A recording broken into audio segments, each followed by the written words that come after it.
Prospecting Rules, Chapter 15, the most dreaded question. All right, let's dive into a question that's so common, but man, it can totally derail even the best conversations you're having about a new opportunity. We're gonna break down exactly how to answer, so what is it? And make sure you always stay in control. You know the one I'm talking about. It all comes down to just one simple question. But this thing is so common, it can stop even a seasoned pro dead in their tracks if they aren't ready for it. It sounds so innocent, right? But trust me, it's a total conversational landmine. I mean, come on, we've all been there, right? You're in the groove, you're building rapport, the conversation is just flowing, and then bam! The prospect hits you with those three little words, and your stomach just drops. Suddenly, all this pressure is on you to deliver the perfect pitch right there on the spot. It's that one moment that can literally make or break the entire conversation. So, let's just give this thing a name, okay? We're gonna call it the most dreaded question, or, MDQ for short. And here's the thing, the real problem isn't even the question itself. It's how we've all been trained or conditioned to answer it. So, what's the big deal with this question? Well, the MDQ is so dreaded for two super simple reasons. First, it is incredibly common. You're gonna hear it all the time. And second, most people, they just don't have a good answer ready to go. They either ramble on and say way too much, or they clam up and say too little, and either way, poof, the opportunity just fizzles out. And you know what? This question is a total master of disguise. It's a chameleon. It might sound like, hey, tell me more, or so, what are you talking about? Or even, what you got? But here's the secret. No matter how it's phrased, the challenge underneath is exactly the same. So you don't need 100 different responses. You just need one solid strategy. Okay, so you're probably thinking, why not just answer the question? I mean, it seems like the logical thing to do, right? But I'm telling you, it's a trap. Let's really break down why just giving a straight answer is probably the biggest mistake you can possibly make. Here's the fundamental problem, the hidden trap. In any conversation, the person asking the questions is the one in control. Think about it. The second you launch into your big, detailed explanation, you've just handed over the steering wheel. The prospect is now the judge, sitting back, evaluating you. And you've become the one on stage, performing for their approval. But hey, don't worry, because there is absolutely a way to handle this perfectly every single time.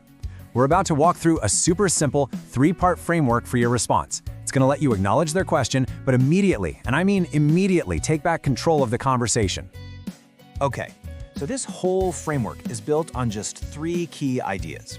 Your perfect response to that most dreaded question needs to be 1, respectful, 2, a little bit ambiguous, and 3, it absolutely has to end with a question. So let's break down exactly what each of those means. All right, number 1, be respectful. This is huge. You can't be flippant or try to be slick or clever.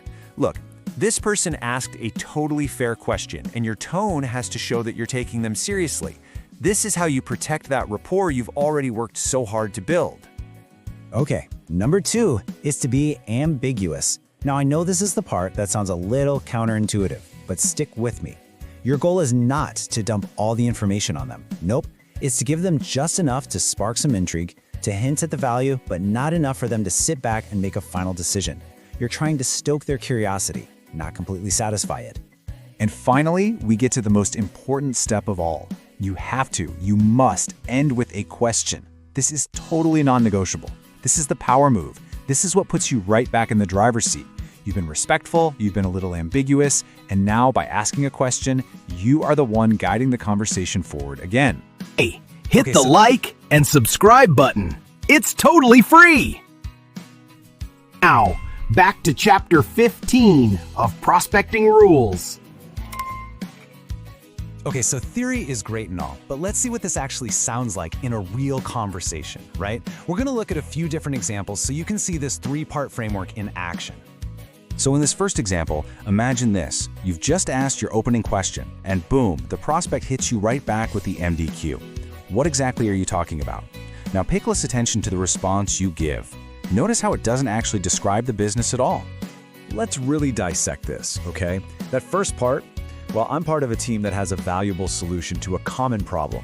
See, that's respectful, but it's also pretty ambiguous. It hints at value, but doesn't give away the farm.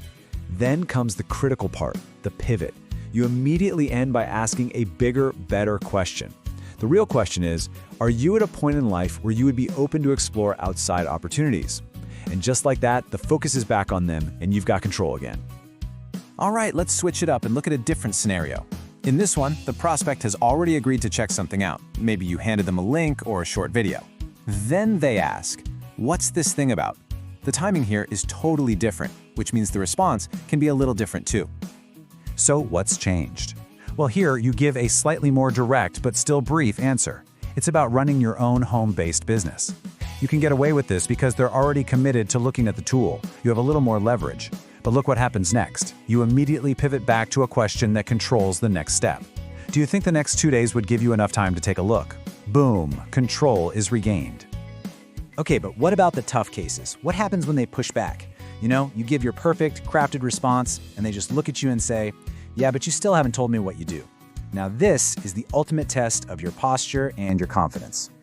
When a prospect reacts like this, it's just a sign that their guard is way up. Your job isn't to try and steamroll them with a bunch of facts and figures. It's to lower their defenses. And listen, if they keep insisting, you have to be willing to just walk away. Remember, the whole point of prospecting isn't to convince people who aren't interested. It's to find the ones who are open.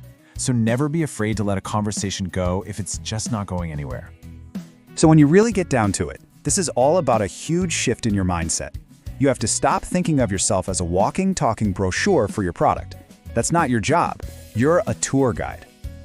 Look, if you only remember one thing from all of this, please let it be this. This is the core principle.